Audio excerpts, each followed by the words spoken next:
Hello guys, आपको Excel trainer box में welcome करता हूं। आज की इस वीडियो में हम डेट और टाइम फंक्शंस के बारे में डिस्कस करेंगे। डेट फंक्शन में सबसे पहले हम टुडे के फंक्शन को डिस्कस करेंगे। अगर आप अपनी एक्सेल शीट में या एक्सेल वर्कबुक में करंट डेट को शो करना चाह रहे हैं जो ऑटोमेटिकली हर दिन हर रोज अपडेट हो जाए, तो उसके लिए आप टुडे का फंक्शन यूज करेंगे। फॉर एग्जाम्पल D6 के अंदर मैं टुडे के फंक्शन को यूज करना चाह रहा हूँ और मैं ये चाह रहा हूँ कि यहाँ पर करंट डेट शो हो और जो ऑटोमेटिकली अपडेट होती जाए डेली बेसिस पर। तो सबसे पहले मैं equal today bracket open and close, उसके बाद सिंपली मैंने एंटर प्रेस कर देना है। तो यहाँ पर आप देखेंगे D6 में आज की डेट आपको नजर आ जाएगी। अब इसी एक्सेल शीट को अगर मैं कल ओपन करूंगा तो कल की करंट डेट जो है वो इस D6 में शो हो जाएगी। इसी तरह एक्सेल के अंदर किसी भी दो डेट्स को आप सब्ट्रैक्ट भी कर सकते हैं और उनको ऐड भी कर सकते हैं, यानी उनमें नंबर ऑफ डेज को ऐड भी कर सकते हैं। फॉर एग्जांपल मैं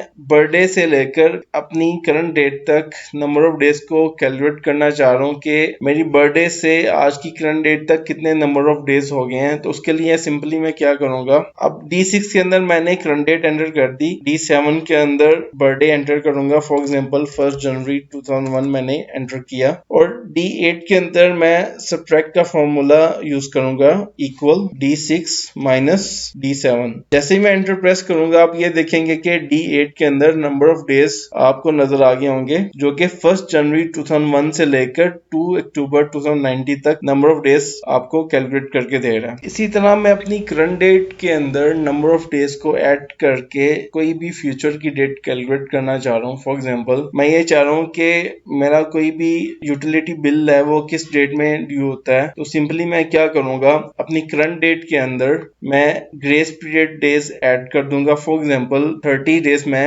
यहाँ पर एंटर करूंगा और उसके बाद सिंपल मैं सम का फॉर्मूला यूज करूंगा, इक्वल D6 प्लस D10। उसके बाद मैं एंटर प्रेस कर दूंगा। जैसे ही मैं एंटर प्रेस करूंगा आप ये देखेंगे कि यहाँ पर D11 में आपको 30 डेज बाद की डेट आपको नजर आ जाएगी, 1 नवंबर 2019 की। जैसे आप करंट डेट एक्सेल के अंदर शो कर सकते हैं वैसे ही आप लाइफ टाइम भी एक्सेल के अंदर शो कर सकते हैं। और नेक्स्ट टाइम आप जब अपनी एक्सेल शीट को ओपन करेंगे तो आपको लाइफ टाइम ही शो कर रहा होगा। उसके लिए फॉर एग्जांपल मैं D28 के अंदर लाइफ टाइम को शो करना चाह रहा हूं, तो उसके लिए मैं फॉर्मूला यूज करूंगा, equal now bracket open and close. उसके बाद मैं एंटर प्रेस कर दूंगा। जैसे ही मैं एंटर प्रेस करूंगा आप ये देखेंगे कि D28 के अंदर करंट टाइम को शो कर रहा है। अब अगर आप ये चाह रहे हैं कि number of working hours calculate कर सकें तो उसके लिए आप इस टेबल के अंदर स्टैटिक टाइम एंटर करेंगे। फॉर एग्जांपल टाइम इन आप एंटर करेंगे 8 AM, लंच आउट टाइम आप एंटर करेंगे 12 PM, लंच इन टाइम 1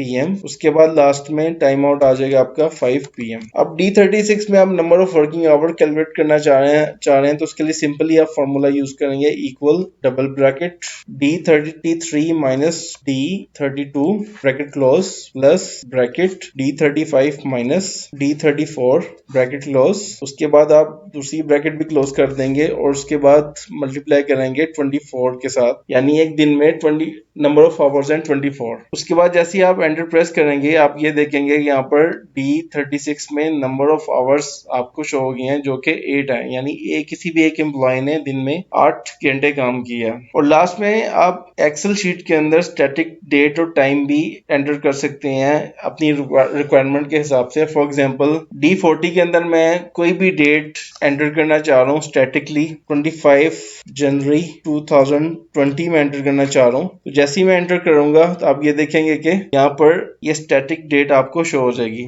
अब इस डेट के फॉर्मेट को आप चेंज भी कर सकते हैं। उसके लिए आप कीबोर्ड से Ctrl+1 प्रेस करेंगे, आपके पास एक फॉर्मेट सेल का डायलॉग बॉक्स ओपन हो जाएगा। यहाँ पर आप देखेंगे फर्स्ट टैब है नंबर्स का, उसके अंदर जो डेट का आपको एक ऑप्शन नजर आ रहा होगा इस पर आपने क्लिक करना है। तो यहाँ पर डिफरेंट फॉर्मेट्स आपको नजर आएंगे। फॉर एग्जांपल मैं ये फॉर्मेट चूज करना चाह रहा हूँ तो इसको सेलेक्ट करके मैं ओके पे प्रेस करूंगा तो आप ये देखेंगे कि D40 के अंदर ऑटोमेटिकली इस डेट का फॉर्मेट चेंज हो गया। इसी तरह आप स्टैटिक टाइम भी एंटर कर सकते हैं। फॉर एग्जांपल यहाँ पर मैं 11 AM एंटर करना चाह रहा हूँ तो 11:00 AM एंटर करके एंटर प्रेस करूंगा तो आप ये देखेंगे यहाँ पर स्टैटिक टाइम आ गया। इसी तरह अगर मैं इसको चेंज करना चाह रहा हूँ 12 PM या 2 PM करना चाह रहा हूँ तो मैं 2:00 उसके साथ PM मैं लिख दूंगा। उसके बाद मैं एंटर प्रेस करूंगा, आप ये देखेंगे यहाँ पर 2 PM स्टैटिक टाइम आ गया। गाइस इसी तरह अगली वीडियो में नए फंक्शंस के बारे में डिस्कस करेंगे। अगर आपको ये वीडियो पसंद आई हो तो काइंडली लाइक भी कीजिएगा और कमेंट्स भी कीजिएगा।